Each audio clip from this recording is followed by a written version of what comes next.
Hey everybody, Peter Zeihan here, coming to you Washington, D.C. at the Watergate, and I thought today might be a great time to talk about leadership.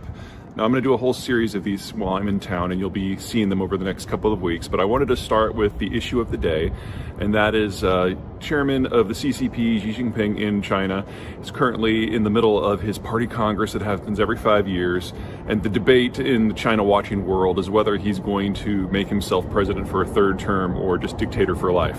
Xi Jinping, what he does is kind of besides the point. He already is a dictator for life. So the trappings of how he decides to justify or advertise that are really kind of irrelevant, and it's more important to look at the structure of China at this moment and how he fits into that. China's a tough place to govern. It's a huge country with a massive amount of geographic diversity, and even though the Han supermajority is over 90% of the population, the regions are so distinct that there's a lot of identities even within the ethnicity. North on the Yellow River, you've got the North China Plain, which is where about half the Chinese population lives, and it has always been tight in the grip of Beijing. In the south, you've got the cities from Shanghai going down to Hong Kong, which have always been a little secessionist and more integrated with foreign zones, especially when it comes to their food supply. So they've always had their own identity. And then in the middle, you've got the Yangtze River from Shanghai to Sichuan that has always been the most sophisticated and value-added and functional part of the Chinese economic system. And has usually resisted Beijing's rule, but they're still quintessentially Chinese. Ruling this is difficult because it means each region, each city has its own identity, its own idea of what should happen and not happen, and how to put it all together.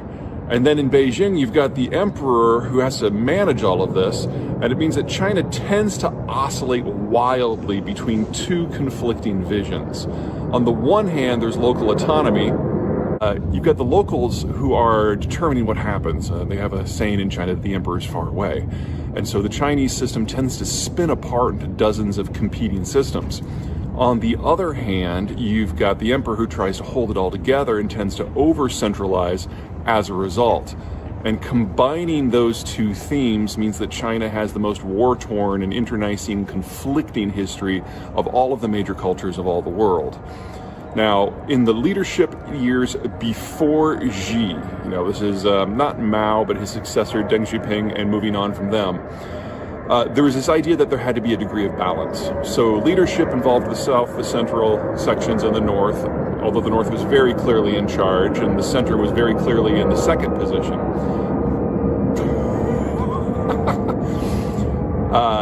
But by the time we got to Xi, the decision was made that it's time for somebody who can represent all the regions, and Xi was brought in as kind of a compromise candidate, and then he took over.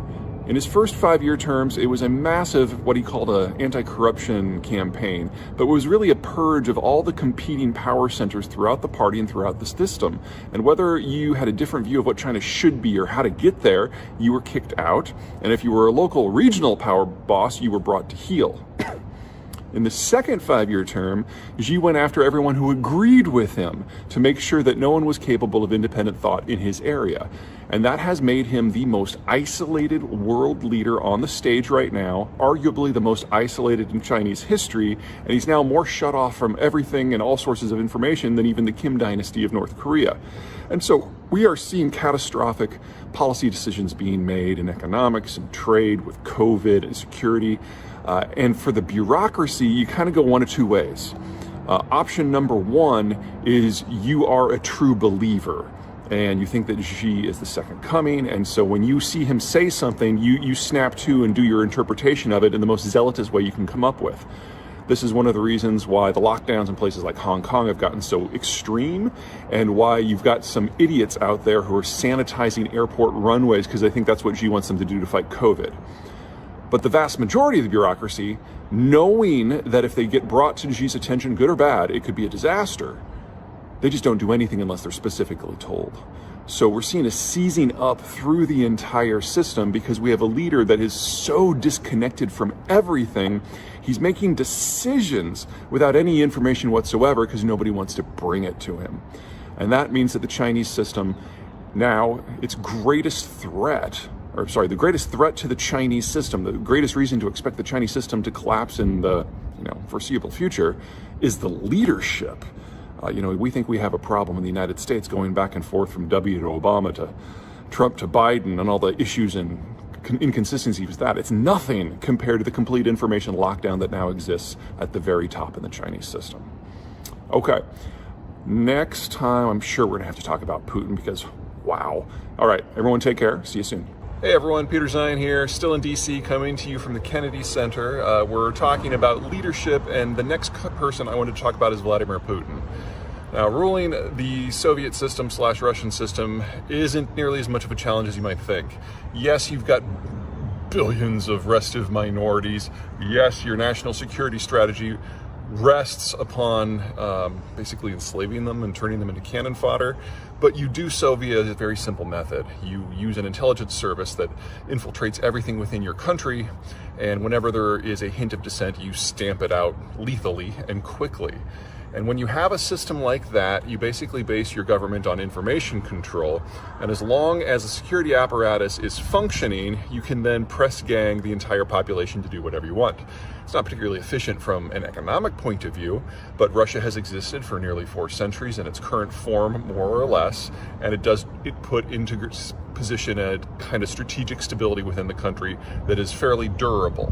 Now, the Putin government is the successor of a coup that happened in the Soviet Union in 1982. At that point, in 1982, the KGB basically overthrew the other factions within the Soviet ruling coalition within the Communist Party. And so Andropov, Chernomyrdin, and Gorbachev were all heirs to that legacy, and Putin is the inheritor of that legacy.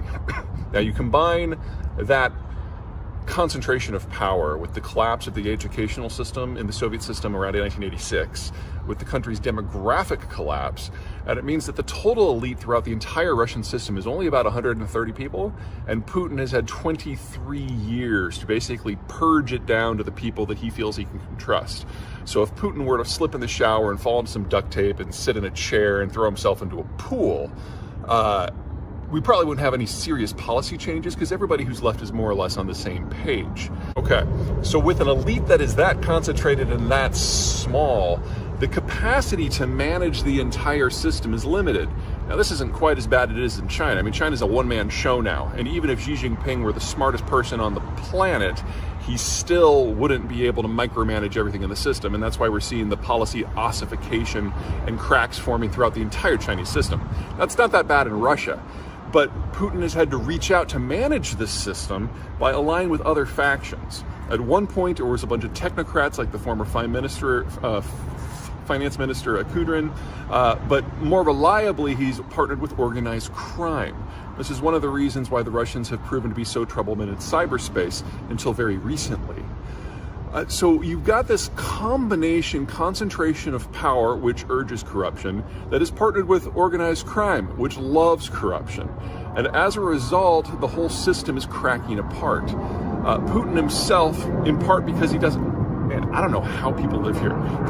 Putin himself, because of the concentration, has sharply limited who has access to him simply because there aren't a lot of people to choose from. So he has an inner circle of about 6 people, 3 of whom are absolutely incompetent, like the defense minister Shoigu, who's one of his old buddies back from East Berlin. Excuse me. In terms of the people that are competent, one of them is the chair of